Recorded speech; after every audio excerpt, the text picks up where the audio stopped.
Palamuse muuseum annab teada. Eesti lõõtspillimuusika pidavat soodustama jõmaka tervisliku kapsapea kasvamist.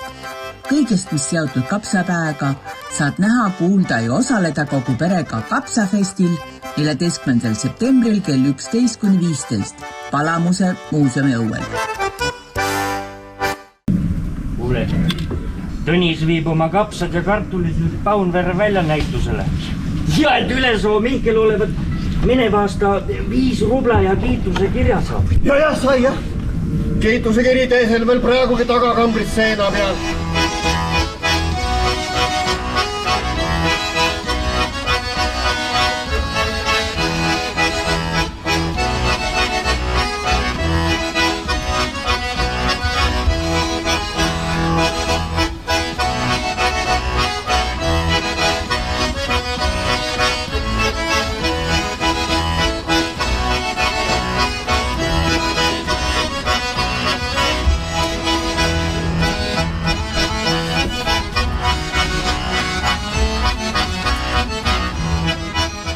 Kapsafest on siis Lutsu loomingu tutvustamine. Lutsu kapsapea sai 111-aastaseks ja nagu me oleme öelnud, et Luts oli ka natuke krutskäid täis, siis võiks, miks mitte 110 tähistada, kui võiks ikkagi 111 olla. Ja sellest tulenevalt on siis juba minu meelest 90-ndatest aastates kunagised kultuuritöötajad mõelnud, et võiks olla kapsafest ja kõik, mis on seal siis seotud kapsaga. Ja see üks kultuuritöötaja on olnud siis Palamuse muuseumi direktor Arne Tegelmann ja tema kompanjonid siis. Ja sellel aastal siis 2024 sai see esimest korda teoks. Ja kõik, mis siin täna on siis olnud või toimunud, on seotud kapsaga. Kapsaluule, kapsavõistlused, kapsapea etendus, millega me lõpetame festi, siis on kapsaks loetud raamatute näitus ja mida me kasutasime ka tegelikult dekoreerides meie muuseumi õueala. Siis on kapsatoidud. Kapsaküpsetised. Kapsatoidud on ka, on hapukapsasupp, kapsas sardelliga ja erinevad kapsahõrgutised.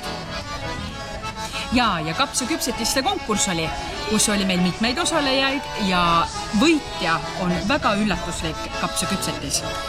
Kapsaküpsetise võitis seekord hapukapsa Toska kook. Ja autor on Tiina Kull. Ja ma ütleks veel juurde, et mis võib-olla inimestes päris suurt sellist küsimärki tekitas, oli ikkagi siis kapsafesti jaoks valminud kapsavein, mille meister on siis Urmas Mägi Põltsamaalt.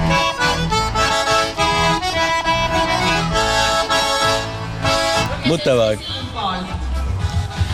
Minul seda mõtet ei tulnud ausalt öeldes ja mulle tundus alguses ikka väga veider see värk on ju. Aga muuseumi töötaja Janne Karu, pere tuttav ja tuttav ja sõber niimoodi käis peale, ütleme, mingi kuu aega teada, et niisugust asja oleks vaja teha ja ma jupp aega mõtlesin, kuidas ma seda asja nüüd kokku seon ja lõpuks ma lihtsalt proovisin rabarberi ja kapsa ajasin korraga õunapurustajast läbi ja pressisin mahla välja ja nii ta tuli. Tead, ma ütlen sulle ausalt öeldes, ta päris hea tuli välja, ma olen ise ikkagi rahul, ma olen enda veinide suhteliselt kriitiline ja nii edasi, aga see tuli ikkagi täiesti nagu veini moodi välja, et ma ei häbene ausalt öeldes.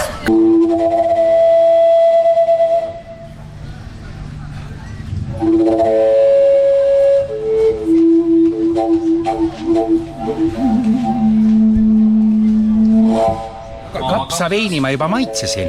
Maitseb täpselt nagu vein. Kapsamaitset on tunda, nii et täitsa vabalt, et sügisõhtul võid ka istuda ja nautida kuskil terrassi peal.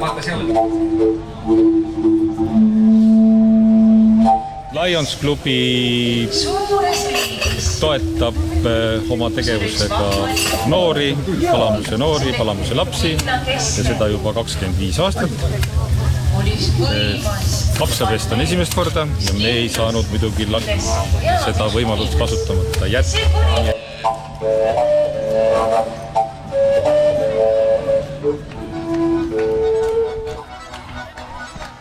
oleme nagu ääretult tänulikud, et meie kogukonnas on nii palju inimesi, kes tulid tegelikult, haarasid kinni ja tulid nende küpsetiste konkursile ja tulid siis ka meile siia appi, nii et me oleme hästi tänulikud ja kogu oma tiimile, et see päev saanud teoks, et see on väga vahva olnud.